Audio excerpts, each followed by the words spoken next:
Hi, this is Cassidy, and welcome to What Crime Is It? This is a true crime podcast and YouTube channel. We follow crimes from yesterday and the crimes of today. We talk a little bit about the crime itself, but what I really like to talk about is why.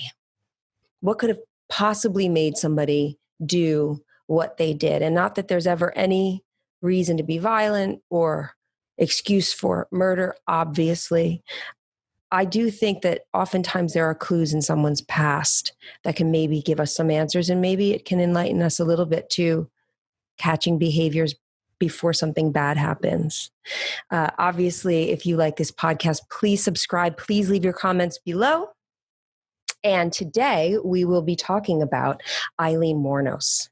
Aileen Wuornos was the first female serial killer on record, and she is just a fascinating case. There's been a lot of documentaries. There was a film made about her. Charlize Theron was, I guess she won the Academy Award playing her, and I thought she was incredible in it.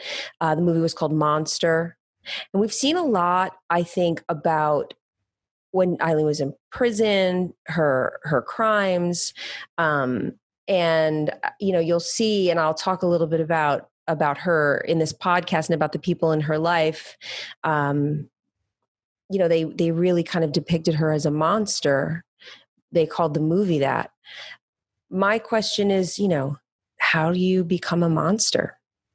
So here we go. I hope you enjoy. So from late 1989 to the fall of 1990, the bodies of 7 men were discovered along Florida's highways.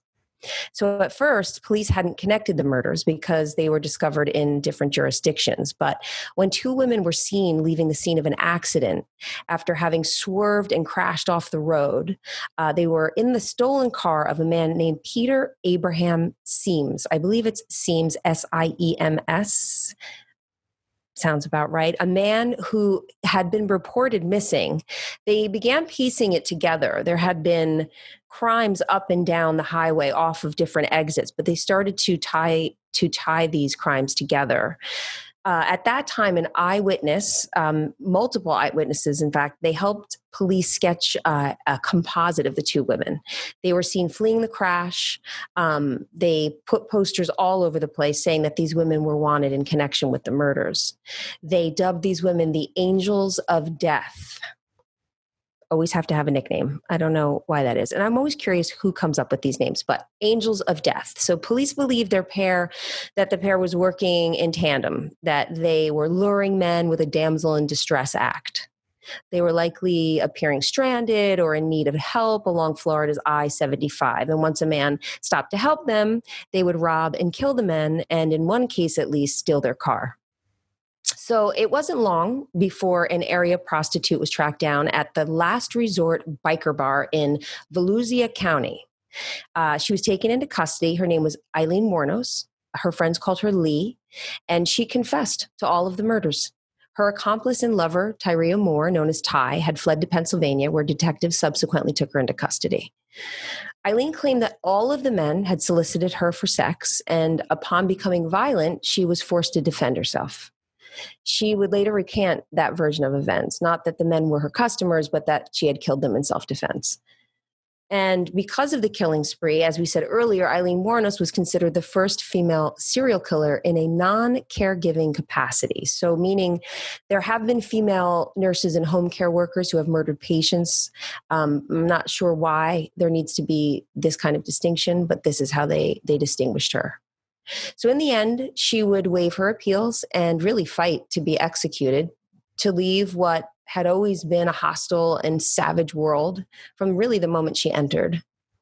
Perhaps she saw death as a merciful outcome, as she claimed or wanted to be with God. She had found God at the end. The other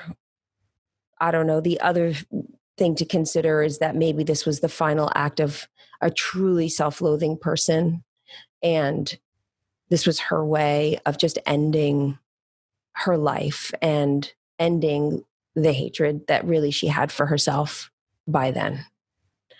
So how does this happen?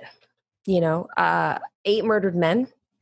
I think that it deserves some kind of explanation for what they encountered on the days they were killed. Was she born this monster? Of course, we always think of the victims and the victims' families in all of these cases. We don't take this lightly, and our heart goes out to anybody who is hurting and suffering as a result of any of these crimes. So, Aileen Carol Pittman, she was born on February 29th, 1956, to 14-year-old Diane Wuornos and 16-year-old Leo Dale Pittman. She had a brother, Keith, who was born the year before. By the time Aileen was born, both her parents were separated. They eventually divorced. And later, her father, he was a diagnosed schizophrenic. He became incarcerated for sex crimes against children. He committed suicide in prison in 1969, and Aileen never met him. Her mother, Diane, she was unable to raise her children at that point and gave both Keith and Aileen to her parents to raise. Their names were Lori and Britta.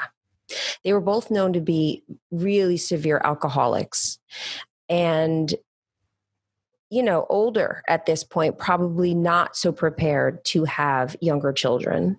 But they took the children on, and they were told that these were their real parents and that their mother was actually their older sister. Now, their mother didn't come around very often, but she did. So when she was there, they would say that this is your older sister. So, by all accounts, for the most part, her home life, Aileen's home life was bleak and violent. She was subjected to alcohol-fueled beatings at the hands of the man she believed was her father. The punishments would include the sadosexual ritual of Aileen having to strip down naked and clean the strap he would beat her with. Childhood friend Karen Gamble in interviews has said that Aileen was a quiet and withdrawn child who would sit on the stoop of the school steps while the other children played during recess, I'm assuming. She describes her as looking lonely and scared and without many friends.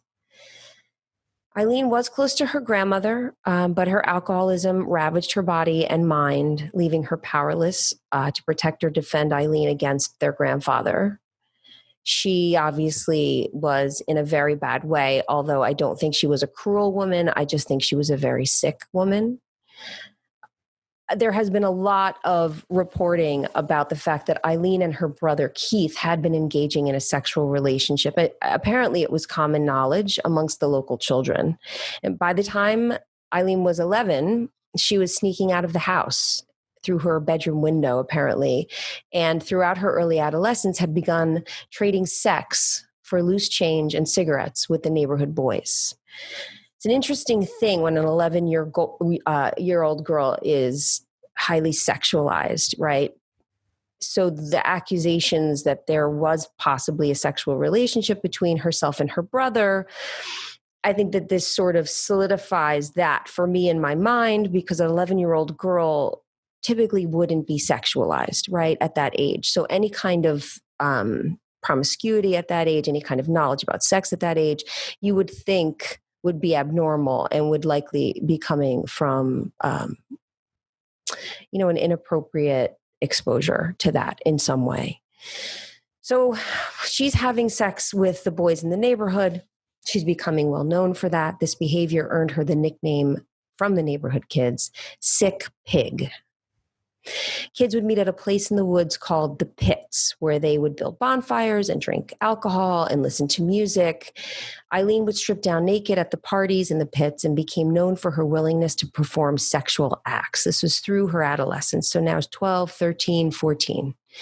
She did make one friend, though, a girl named Dawn Botkins, who remembers Aileen as being beautiful, describing her with pretty blonde hair and white teeth and the most beautiful smile.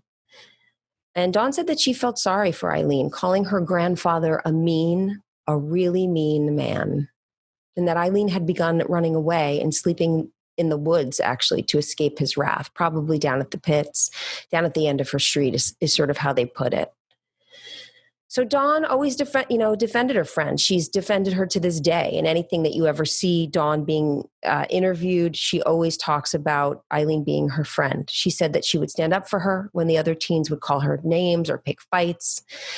Dawn believed her neglect and abuse at home caused this attention-seeking behavior and saw her promiscuity as a sign of someone who was desperate for love and acceptance, and that she used the only thing that she saw as any value.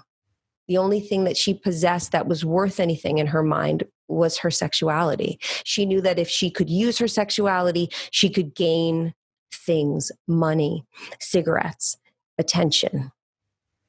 So Dawn tells about a time when Aileen had saved all of her money to buy alcohol and snacks for a get-together at her house, and how she was so happy when everyone from the neighborhood came. But things turned when she was thrown out of her own party because no one wanted to be friends with her. Dawn said that Aileen was treated terribly by the other kids, and that this would be made worse when Aileen would drink. She said that her moods would switch on a dime, that her temper was explosive, that she was becoming really known for this. And I wonder, was this a sign of mental illness right away as a young child, or was this because alcoholism really ran rampant through her family? And, not everyone who's an alcoholic is known for violence or blackouts or being mean when they drink, but it was something that was clearly the case in her family. And it is a very common trait with alcoholics that they become very violent and very nasty. So Dawn often talked about how when Aileen would drink, you'd want to look out. You just would want to stay away, that she would be okay for a couple of drinks, but then she would sort of hit that line and that was it. She would really lose it. So she remained friends with her. She remained close to her. And in 1971, Aileen was 14. And she gave birth to a baby boy. She told her friends, Don Botkins and Karen Gamble, that she'd been raped by a man who lived in the neighborhood and also who knew her grandfather. Aileen was sent to a home for unwed mothers, and the baby was given up for adoption. And it was a closed adoption, which basically means that there's no information about this young man. Nobody knows anything about him, as far as I can find to this day. And because it's a closed adoption, there really is no information available. It means that he will remain anonymous, that the family that adopted him will remain anonymous, and that he will never be able to know who his mother is. I wonder what he would say. He would be almost 50 now, or he would be 50. I don't know what month he was born, but he'd be in his 50th year now. So just months after she had the baby, her grandmother died. And it was of liver failure, or essentially alcoholism. Her grandfather at that point promptly threw both children out of the home for good. Keith joined the military, but Aileen, with nowhere to go, slept in the woods at the end of her street. She would wash herself at a local gas station. So about 15 years old she is now, and obviously the winters in Michigan are brutal, and she's sleeping outside. She's sometimes sleeping in a car, in neighbors' driveways. She was really struggling to survive. So she dropped out of high school, and she had begun hitchhiking and selling sex to strangers for money, and also to get inside out of the cold. Eventually, she made her way out of Michigan, and for a time, apparently found a home in Colorado amongst the biker gangs and people on the fringes of society. She obviously felt a camaraderie with these people. They wouldn't judge her. They were sort of living on the edge. She was free, and she was able to just sort of live amongst them and do her thing and not feel any ties or any judgment. But it was also very cold. And I think because she was still outside and prostituting, she ended up in 1976. She was 20 at this point. She hitchhiked her way to Florida. Now, when she got to Florida, she met a man named Louis Gratzfeld. He was a 69-year-old yacht club president. So this is according to Wikipedia. I'm quoting, "They married quickly, and the announcement of their nuptials was printed in the local newspaper's society pages. However, Wuornos continually involved herself in confrontations at their local bar and went to jail briefly for assault. She also hit Fell with his own cane, leading him to gain a restraining order against her within weeks of the marriage. Wuornos and Fell annulled their marriage on July 21st after only 9 weeks." So that was a disaster. But I can't help but think, right? This was probably the one chance that she had at being normal, at having a life, a wealthy man, Maybe he was one of her clients. They never talked about that, but this was a shot that she had. And unfortunately, at this point, she was probably too wild and just had been through too much and was too caught up in drinking. And who knows if she had mental illness at this point, completely out of control. Her anger and her rage was totally out of control. And this is by all accounts, right? And like I said, we want to be held accountable for our actions always. And I understand that that is probably how a lot of people would view that. But there is also something to be said that if somebody's suffering from severe mental illness, only being made worse by alcohol, and the fact that she had really a terrible, terrible, loveless childhood, it's hard to judge too much somebody whose emotional outbursts are out of control at that point. And the fact that she's so angry and she's so scary that people just don't want to help her. They don't want to be near her. And because she's an adult and she's really living, on the fringes and kind of off grid, there's really nothing anybody can do. So she's sort of off to the races at this point. It was around this time that her brother Keith had died of cancer. Throat cancer, to be exact. Aileen returned briefly to Michigan for the funeral, but she was arrested for assault after hitting someone at a local bar with a pool cue. Back in Florida, Aileen continued her life of heavy drinking, prostitution, and petty crime. Her wild behavior, violent outbursts, it just all led to more charges and arrests. On May 20th, 1981, a 25-year-old Wuornos held up a convenience store. She held up the clerk, actually, in Edgewater, Florida. She had a gun, and she was quickly arrested. They identified her, and she did 3 years in penitentiary. So a solid 3 years. Someone with her issues goes to prison, and, I don't know, would this have made her a better person? Likely not. She was released on June 30th, 1983. And of course, the only thing that she knows how to do, especially now that she's an ex-con, is prostitution. She began passing bad checks. She was shoplifting. She was stealing cars. In 1986, she met a hotel maid named Tyria Moore. The two would become involved. They moved in together, and Wuornos supported them with her earnings as a prostitute. They shared interest in shooting guns and hanging out at local bars and getting drunk on Aileen's dime. So this is again from Wikipedia. On July 4th, 1987, Daytona Beach police detained Wuornos and Moore at a bar for questioning regarding an incident which they were accused of assault and battery with a beer bottle. On March 12th, 1988, Wuornos accused a Daytona Beach bus driver of assault. She claimed that he pushed her off of the bus following a confrontation. Moore was listed as a witness to the incident. So it seems to me that these two got together and just sort of fueled each other's craziness, right? Drank together, got violent together, caused problems, possibly not the best influence on one another, but, it would be, I think it's easy to sort of judge that, but then also to say that probably for the first time, Aileen had somebody, had a partner, be it a partner in crime, but just somebody who was there for her, somebody that she, in her own way, in the way that she knew how, felt close to, somebody to live for, somebody to earn money for, somebody to take care of. I think she believed that she loved her. She said that she loved her all the way up until she died. So after years of prostitution, hard living, and prison time, Aileen had begun losing her looks. So her once white teeth, they'd yellowed from smoking and lack of care.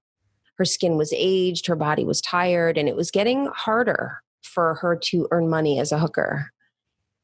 She was really not as busy as she was. There was apparently a big military clientele where she was living, and many of these men were being sent to the Gulf at this point. So Trisha Jenkins is a defense attorney for Wuornos, and she's quoted as saying that her lover, this isn't an exact quote, but this is what she was basically saying. She said that her lover Ty was putting pressure on Aileen to make money, that Aileen really loved Ty and wanted to spend time with her, but that in order to do so, Aileen needed to always have cash.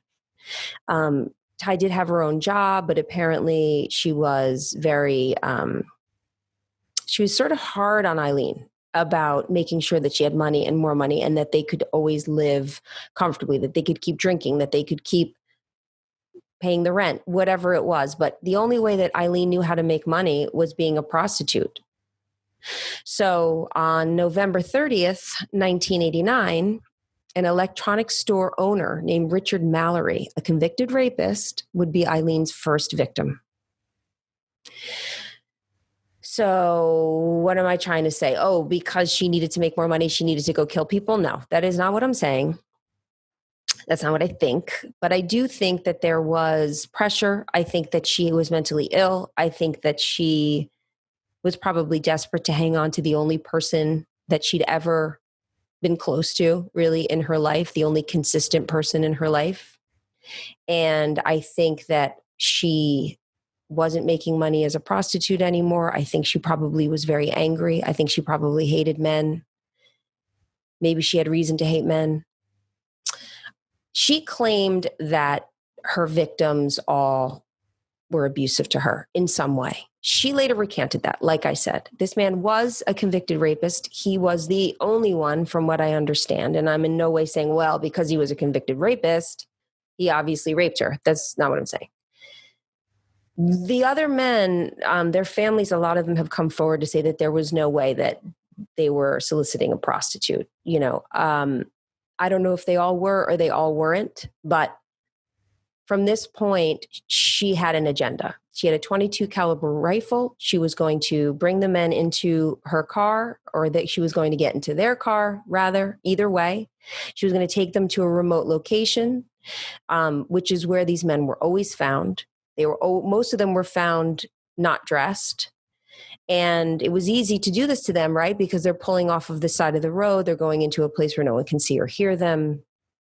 And she would rob and shoot them.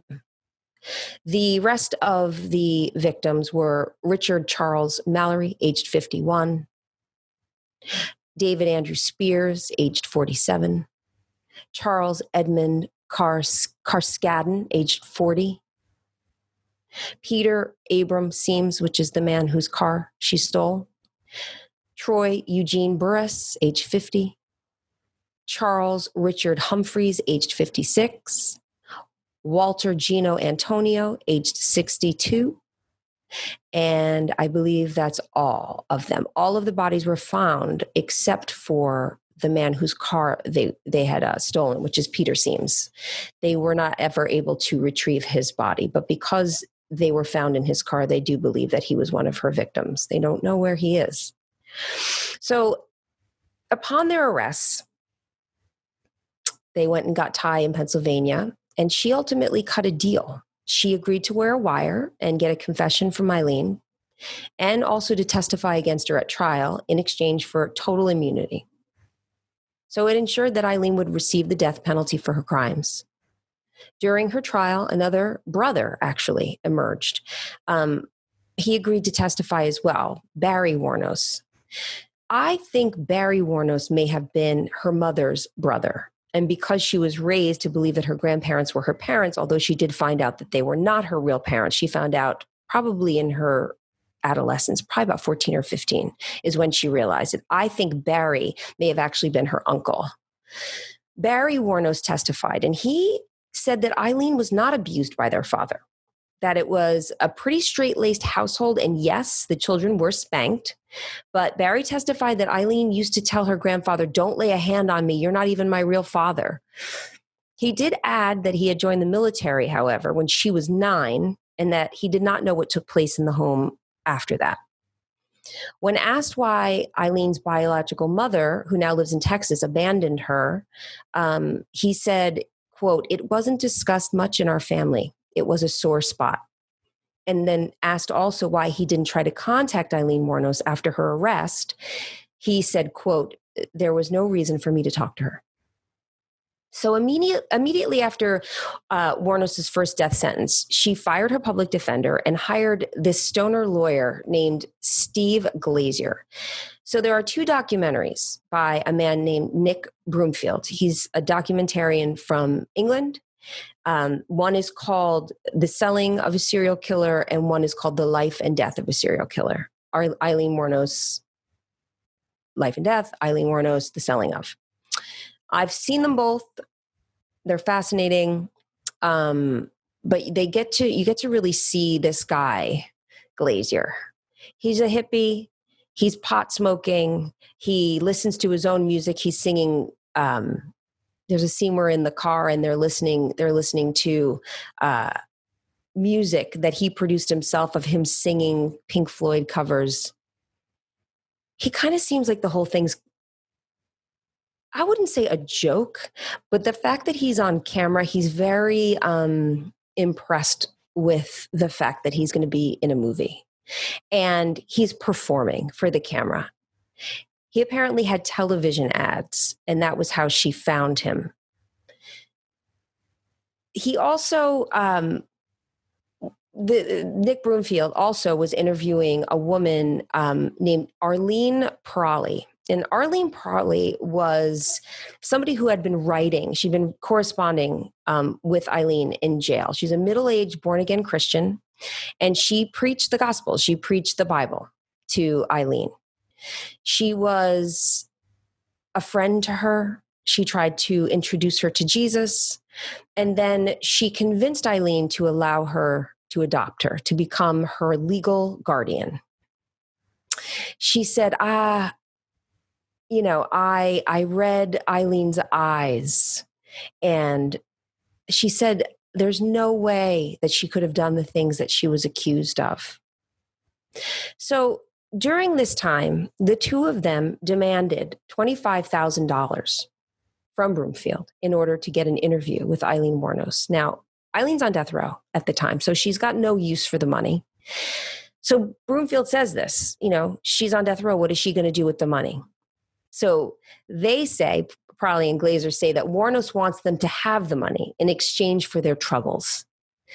So Broomfield settles for $10,000 and gets his interview with Wuornos, although Prawley would eventually refuse to speak to him without Glazier present. She was talking about she would get a little cut, that she got she was getting like an agent fee or something. This is the born-again Christian who, just wants to bring Jesus to Aileen, sorry.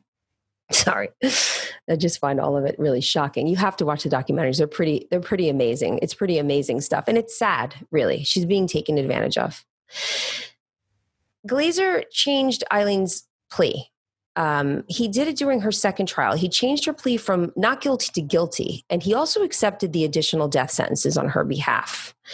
He was totally out of his depth as a trial lawyer. He was inexperienced. And she was saying at this point, Aileen was saying at this point that she wanted to die. And it's just believed by the documentarian that, Glazier took this literally. And so he changed her plea.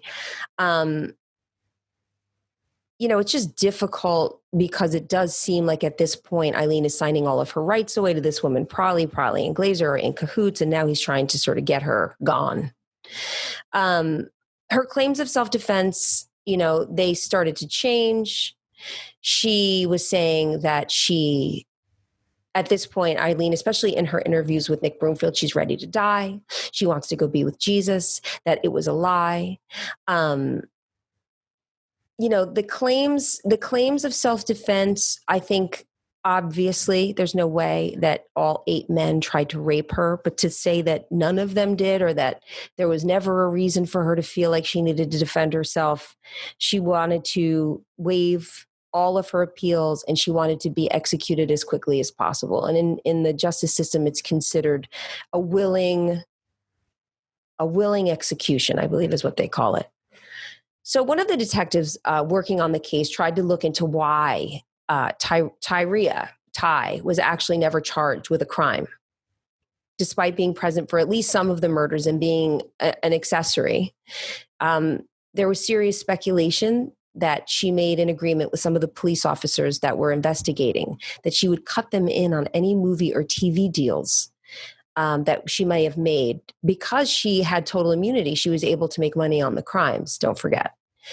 He was told to back off of this case repeatedly, that he should stop looking into it. Apparently, one day he came home and he found a note on his front door warning him to keep his mouth shut. A week later, his wife arrived home from the grocery store to find their house broken into. Coincidentally, the only things missing were the Wuornos files. So no other items were taken. Basically, this detective has been threatened, told not to look into it. This is what he heard. And if you watch Eileen's interviews, she alludes to this. She alludes to, in the documentaries, she alludes to the fact that the police are in on it, that the FBI is in on it. She sounds like she's crazy, and she looks like she's crazy.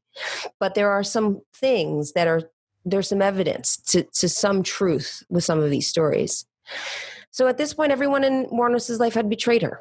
Even in the end, no one defended, this woman who was clearly declining in mental health.